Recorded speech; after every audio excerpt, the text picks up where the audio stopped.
Imagine an economy where unemployment is, like, essentially zero, and you've got these heavy manufacturing plants running around the clock. Yeah, it sounds like an absolute boom. Exactly. But what if I told you that in that exact same country, independent gas stations are literally rationing fuel, and everyday citizens are hitting record high levels of economic pessimism? It's a massive contradiction. And, well, it's exactly the paradox we see when we dig into the mid-2026 economic data for Russia and China.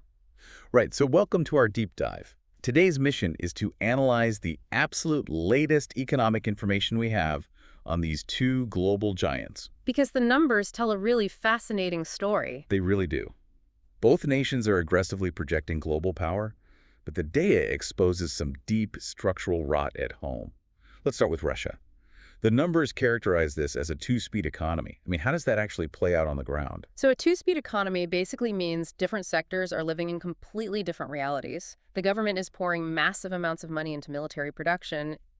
Which I guess artificially inflates their overall GDP growth, right? To, what is it, about 1.1%? Exactly. On paper, it looks stable, but the civilian sector, that second speed, is being completely starved of resources and getting absolutely crushed in the process. And that explains this fuel data we're looking at. Independent stations are charging up to 140 rubles per liter because of severe national fuel shortages. Right, and that's driven by a 25% drop in refining capacity from infrastructure strikes. So you have everyday people facing massive queues and, like, strict rationing. Which leads directly to the fact that 60% of Russians are now saying their economic conditions are worsening. Yeah, it's the highest level of economic pessimism recorded there in at least 2 decades.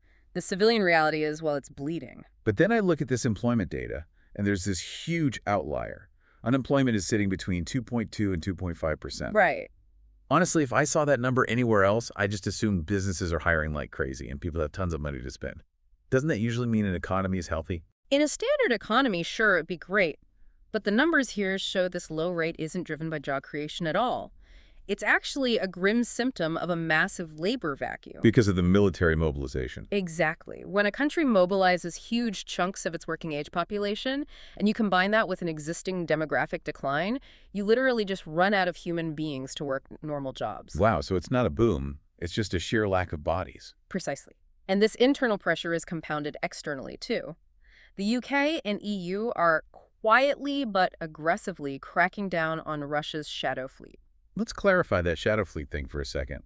That's basically a network of older, mostly uninsured oil tankers used to move petroleum off the books, right? To bypass sanctions. That's right.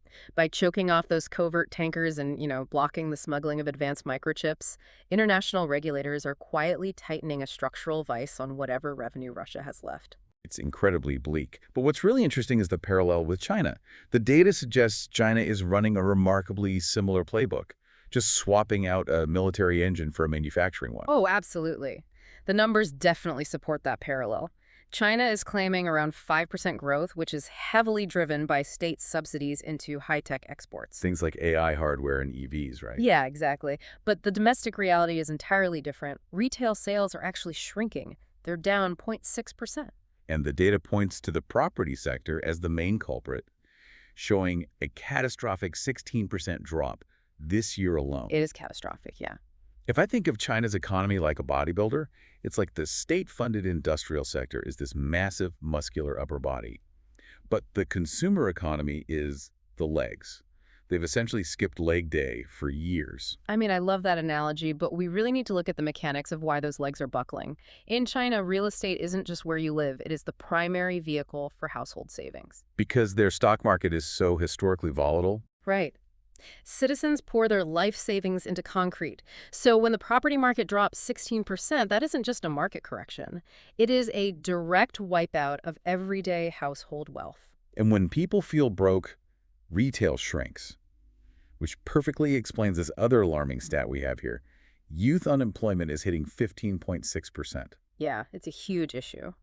So how is Beijing actually responding to this wealth wipeout? Yeah. The information we have mentions they are heavily relying on overnight liquidity, Right, overnight liquidity is basically the central bank injecting short-term cash into the banking system just to prevent a sudden financial freeze. so it's just a band-aid. A total band-aid. They're keeping the banks breathing, but Beijing is refusing to genuinely help its citizens. They won't put money directly into people's pockets to stimulate domestic demand. All while trying to manage this internal crisis and face mounting U.S. and EU tech containment at the exact same time. Right, blocking China's access to the advanced chips needed for those exports that are basically keeping them afloat.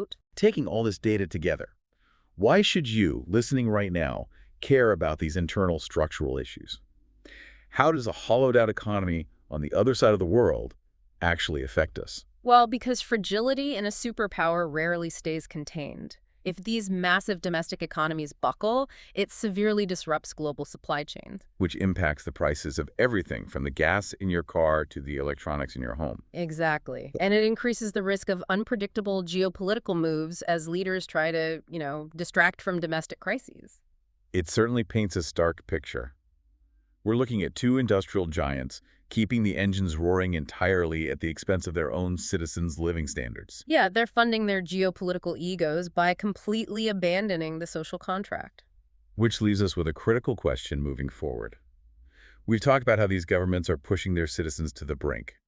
But what happens when an entire generation simply decides to stop participating? Like through capital flight or mass emigration. We're just quietly giving up on the workforce altogether. If the ultimate purpose of an economy is to sustain and uplift its people, what is the inevitable breaking point for a superpower when its own people just walk away?